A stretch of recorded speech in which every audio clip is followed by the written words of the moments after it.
My name is Mary, and this is the story of the day I realized I had never truly belonged in my own family. I arrived at my sister Ellie's wedding with simple intentions: to smile for a few pictures, offer my congratulations, and play the part of the supportive older sister, like I always had. The venue was a picture-perfect lakeside resort in Vermont, known for its blooming gardens and glittering banquet halls with glass ceilings that stretched toward the sky. As my car rolled to a stop at the main gate, a man in a black suit opened the door for me. I stepped out, took a deep breath, smoothed the folds of my wine-colored dress, the one nice thing I owned that felt wedding-appropriate, and walked inside. I wasn't there to cause a stir. This was Ellie's day, and I had long accepted that I wasn't the favorite. But I didn't expect to be reminded of it so cruelly. Inside the grand hall, a receptionist greeted me with a dazzling smile. "Name?" "Mary Evans," I said. Her smile faltered. I saw her hesitate, her manicured fingers flipping through the guest list a little too quickly. Finally she stopped and looked up. "Ah, you're in the hallway area." I blinked. "Sorry, where exactly?" She gestured. "Just outside the banquet hall, near the coat check." I glanced at the seating chart beside her. My parents, Mr. and Mrs. Evans, were seated at the head table. Ellie's friends and her new husband's co-workers were all placed inside, under the chandeliers. And me. I don't see my name listed inside. "Are you sure this isn't a mistake?" She gave a tight smile. "I'm afraid not. That's your assigned seat." My chest tightened. I tried to give them the benefit of the doubt. Maybe the room had filled up, maybe it was a logistical error. But then I saw my mother standing beside Ellie, adjusting her veil, laughing like nothing was wrong. I approached them, forcing my voice to stay calm. "Mom, can I talk to you for a second?" She didn't even look at me. "Not now, Mary. We're busy." "Just a minute," I said. With an annoyed sigh, she stepped aside. Ellie stayed where she was, her smile fixed but far from warm. "I've been seated in the hallway," I said. My mother shrugged. "We had to prioritize close family. You know that. I am close family." She laughed softly, the kind that slices deeper than shouting. "Oh, Mary, don't make a scene," Ellie added, her voice honeyed but her eyes gleaming. "I'm sure it was just a mix-up. These things happen." I turned back to my mother, hoping for some sign of second thoughts. She only sighed again. "Don't ruin your sister's big day. You should be grateful you were invited." The word grateful hit me like a slap. Before I could answer, my father Charles walked over. "It's just a seat, sweetheart. Don't make it into something it's not." But it was never just about the seat. I smiled, an empty smile, and walked away. They expected me to swallow the insult like always. But I didn't. My heels echoed against the marble floor as I stepped out of the hall. The air outside was cooler, filled with the scent of lilies, silk, and something else. Something out of place like me. In my hand I held the place card. "Mary Evans, Table H, hallway area." The elegant cursive might as well have read, "You don't belong." Behind me the door creaked open. "Mary," Ellie called lightly, like nothing had happened. "Turn." She stood in the doorway, arms crossed, her veil fluttering in the breeze. Her face looked serene, but her eyes told another story. "Are you seriously upset? Over a seat?" I laughed softly. "I'm not upset. I'm disappointed." Ellie tilted her head, amused. "You're always so sensitive. Who even cares?" I met her gaze steady. "It's not about the seat. It's about how I've always been treated by this family." He smirked. "Yet here you are. Pretty dress, big entrance. Still hoping for attention." She stepped closer, lowering her voice. "You're desperate for their approval. It's sad." I stared at her. "No, Ellie. What's sad is needing to tear someone down to feel loved." She flinched, but only for a second, then rolled her eyes. "You really know how to kill the mood." Footsteps echoed behind her. My mother appeared, tense. "I heard there's some drama out here," she asked, eyes on Ellie, barely glancing at me. "Mom, I was seated in the hallway," I said. I'm not some distant relative. I'm your daughter. She gave a tight smile. Mary, it's not that we don't value you. There were limited seats, and we had to prioritize the people closest to Ellie. Her college friends, the people who were there for her when she was sick. You mean people who made you feel needed? I said quietly. Because I didn't. You've always been independent, she said quickly. We never had to worry about you. I let out a soft laugh. You never worried about me. And now that's your excuse for treating me like I don't matter? Ellie jumped in again, voice syrupy. You're overreacting. Be grateful you were even invited. There was again, grateful. I turned to my mother, really looked at her. Do you even hear how that sounds? You made me feel like a stranger in my own family. She said nothing. No apology. No touch. Just silence. A deep voice spoke beside me. It's just a seat, Mary. My father, Gregory, staring at the floor, glass in hand, the same emotional absence as always. I looked at him. The least you could do is look me in the eye when you speak. He did briefly. Then looked away. Ellie shrugged. If you're that unhappy, just leave. I looked at them, these people I once called my family, and realized she was right. I tightened my grip on my purse, took a deep breath, and felt something shift. Not from pain but from clarity. And this time I walked away for good. Broken, Ethan said, his voice cracking. She told her best friend she was training me to be the perfect husband. Said I was predictable. That as long as she played sweet in front of you, the house would be hers. Celeste nodded grimly. There are also messages to her stylist. Ellie wrote that a few months after the wedding, she'd find a way to make you dependent. And then everything will be mine. That's a direct quote. I looked at Ethan. His face had gone pale, shoulders tense like he was bracing for impact. The phone trembled slightly in his hands. I can't believe this, he whispered. Mom, why do you have these messages? Celeste met my eyes before answering. A friend of mine works at the studio Ellie used for her fittings. When I rescheduled one of mine, they accidentally sent a backup file to my email. I opened it. Ethan sank into the nearest chair, still gripping the phone.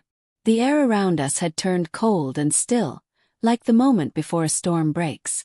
I sat beside him without a word. Part of me ached for him. But another part, quieter, sharper, knew this was the moment long-buried truths were finally surfacing. Celeste stood silent for a beat, then looked at me. Mary, thank you for not walking away. I gave a small nod. I didn't need gratitude. I just needed the lies to end. Whatever this wedding had been meant to celebrate was over, and Ellie's reign over all of us was cracking. The private conference room on the second floor of the resort was silent, save for the low hum of the air conditioning and the breeze drifting through a cracked window.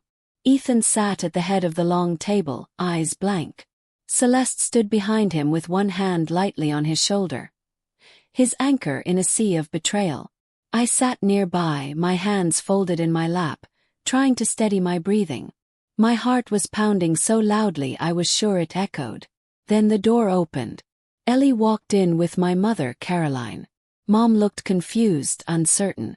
But Ellie wore her usual mask of confidence. Except now, I caught a flicker of uncertainty in her eyes. A crack in the porcelain. What's going on? Ellie asked, voice slightly too high-pitched, trying to reassert control. Why are you pulling people out of the wedding? Ethan rose slowly. The shock on his face had disappeared. What remained was something harder. Cold, clear resolve.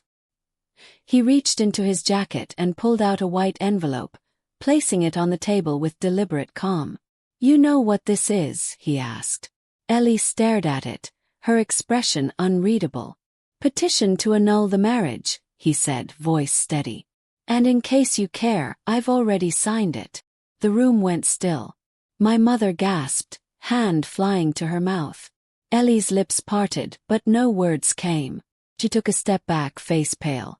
You're joking, right? She said, trying to keep the tremor from her voice. Celeste's voice cut through the silence like a blade. We read your messages, Ellie. Every last one. About Ethan. About me. About this entire family. There's no denying any of it. Ellie opened her mouth, but Ethan stepped forward, voice low but laced with fury. You called my mother a rich old woman who only knows how to write checks. You said you'd have everything under control 6 months after the wedding. You said I was easy to manipulate. Just act fragile and he gives you anything. Want me to keep quoting? Ellie froze. I turned toward my mother. Her face was drained of color, as if she was finally seeing the daughter she raised without the soft filter of denial. They were jokes, Ellie said weakly. Just texts between friends. Not serious. Celeste gave a bitter, humorless laugh. Was the divorce consultation you filed last month a joke too? That's when my father, Robert, entered the room. I wasn't sure who had called him, but his arrival grounded the tension into something heavier. He looked around, then fixed his gaze on Ellie. Is this true? He asked. Ellie said nothing. Robert turned to my mother. Did you know? She shook her head slowly. I didn't think she could do something like this. You never think, he said, voice quiet but firm. You've never seen what's really going on. Then he looked at me. And for the first time in what felt like years, he didn't look away. Mary, he said. I'm sorry. Both my mother and I froze. I had never heard those words from him, especially not directed at me. I've been silent too long, he continued. Let things slide too far. I know you were right. About Ellie. About everything. I didn't know what to say. I'd spent so many years being invisible, overlooked, dismissed. And now to be seen so clearly, it shook me in a way I hadn't expected. Ellie snapped out of her shock, breathless and shaking. You're taking her side, she shouted, her voice rising with panic. Your daughter, the one you've always loved, is being turned on by her entire family over a few dumb texts. Ethan gripped the edge of the table, knuckles white. Don't call them dumb texts, Ellie. That's not just some joke. That's who you really are. You don't understand. Ellie cried, her voice trembling now. I love you. I didn't want to lose my chance to build a stable life. What's so wrong with that? Celeste raised a brow, arms crossed. Is that what love looks like? Planning a divorce before the wedding even starts? She's lying. Ellie shouted, spinning toward me, her eyes blazing. This is all your fault. You've always been jealous. You poisoned Mom against me. You ruined everything. I took a slow breath, grounding myself. Ellie, you did this to yourself. Stop blaming everyone else. You've always been the outsider in this family, she screamed. Always pretending to be the good one, just to make Mom feel guilty. What do you want, to steal everything from me? No, I said, my voice quiet but steady. I just want the truth to be seen. My mother stepped forward slowly. She looked at Ellie for a long moment, confused, hurt, and finally broken. Ellie, she said softly, I can't defend you anymore. Ellie stood frozen, her mouth opening, then closing. There were no words now that could undo what had been revealed. She turned to me, and for the first time in my life, I saw something I never expected. Fear. Not fear of punishment. Fear of isolation. Of finally standing alone. She stood there in the heavy silence, fists clenched at her sides, her breath ragged. Her once pristine makeup was smeared around her eyes. The elaborate white gown that had stunned the crowd earlier now looked suffocating, weighed down by everything it had come to represent. Her gaze snapped back to me, darkening. You always wanted to take me down, she hissed, her voice cracking. You never let me have one peaceful moment, did you? I didn't respond. There was nothing left to say. But Ellie didn't need a reply.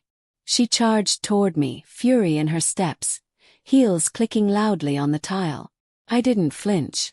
Then, like a steel gate swinging shut, a firm arm slid between us. Celeste. That's enough, she said, her voice calm but sharp as a blade. Ellie recoiled, stunned. Get out of my way. You've done enough damage. If I let you go one step further, that would be the damage, Celeste replied, her voice colder now. And I won't let you make this uglier than it already is. Ellie panted, eyes wild, scanning the room as if pleading for someone, anyone, to defend her. But no one moved. Ethan leaned against the table, his face unreadable. My father stood silent, brow furrowed, as if a bitter truth had finally landed. And my mother, who once defended every choice Ellie made, clutched her purse strap like a lifeline, her eyes red and raw. Then Ellie shoved past Celeste, her heels clattering against the floor as she stormed out. Her gown trailed behind like a ghost of everything she thought today would be. I thought she'd disappear behind the conference room door. But she didn't. Instead, she threw open the main doors to the reception hall, where soft music still played, where guests laughed over champagne, where 1,000 perfect details had been arranged for the celebration of the year. And then everything stopped. Heads turned. Conversations halted. Music faded into silence. There she stood, breath heaving, hair falling loose around her face, eyes wide and wild. We followed her in, silent and distant. No one tried to stop her. Ellie stepped into the center of the hall, the grand ballroom that was supposed to be her moment of glory, and turned it into the scene of her unraveling. "You think you can humiliate me like this?" she screamed, her voice cracking as it bounced off the chandeliers. "I gave everything for today. Months of planning. Every flower, every fork, every song. I picked it all. And now over a few texts, a few meaningless words, you want to destroy me." No one responded. Ethan stepped forward, gaze calm and unwavering. "No one destroyed you, Ellie. You did that yourself." She shook her head, tears running freely now. "You love me, Ethan. I did everything for our future." Celeste walked slowly into the room, her steps deliberate. When she spoke, her voice was soft, but it cut through the crowd like thunder. "I once hoped you'd be part of this family. But you never wanted to be a Bennett. You only wanted what we had." A low, collective murmur rippled through the guests. People were beginning to understand. Glasses were set down. Eyes met in silent realization. Ellie's breath hitched as she looked around the room. And for the first time she saw the truth. She had no more allies. She made all of this up. Ellie shouted, her voice uneven and desperate, pointing straight at me. "Mary's always been jealous. Always hiding in the background, just waiting for a chance to drag me down." I stepped forward, calm, grounded. My voice was steady, just loud enough to be heard. "I don't need to drag anyone down," I said. "The truth carries its own weight." Ellie fell silent. The tension in the room stretched tight as wire. All eyes were on her. Even the ones who once adored her, who clapped the loudest at her engagement, who marveled at her dress, now watched in stillness. She turned to Ethan, clinging to the last thread of hope. You can't leave me. I'm your wife. We made vows." Ethan reached into his jacket and pulled out a white envelope, the one he had brought with him, just in case. He held it up. "This is the annulment contract," he said, his voice low, cold. "I signed it." A collective breath seemed to leave the room. Celeste gently touched Ethan's shoulder. "Let's go," she said softly. And together they walked away, shoulders squared, faces forward, leaving Ellie standing alone beneath the chandeliers. Once the center of it all, she now stood in a hollow spotlight of glitter and silence. The illusion had crumbled. A week later, I woke up in my small Boston apartment. No flowers, no soft violin drifting through the air. No judgmental glances or whispered critiques. Just the stillness of morning and the low hum of city life beyond the window. My phone buzzed on the nightstand. 9th call in 3 days. I didn't answer. I'd heard enough in that conference room, at that reception, and in all the quiet years that came before. I didn't need another apology dressed in guilt or a hug wrapped in performance. I was done pretending. Later, while making coffee, a message popped up. "I know you're angry. I can't change the past. But I'd like to see you. Just the two of us. Dinner." I stared at the screen. The version of me from a few years ago would have replied instantly. Picked a nice dress. Arrived on time. Smile. Tried to fill the space with light conversation. She would have hoped, faintly, always faintly, that this time maybe Mom would say, "I'm proud of you," or just call me by my name like she meant it. But that girl doesn't exist anymore. I set the phone down. No reply. No bitterness. Just release. That evening, I walked along the Charles River. The early autumn air was crisp, carrying the scent of leaves and faint laughter from passing couples. Lights shimmered along the railings, mirrored in the still water. I sat on a stone bench and pulled an old photo from my wallet. Christmas, age 16. Ellie in the middle, beaming in a bright red dress. Mom beside her, her hand proudly resting on Ellie's shoulder. Me, half hidden behind the tree. A ghost in my own family portrait. I looked at the photo for a long time, then folded it gently and returned it to my bag. I no longer needed to squeeze myself into a frame I was never meant to fit. My phone rang again. This time it was Dad. I answered, not out of hope, but because I knew he wouldn't call unless it mattered. "Mary," he said. His voice was rougher than I remembered, older somehow. "I'm not good with words. You know that."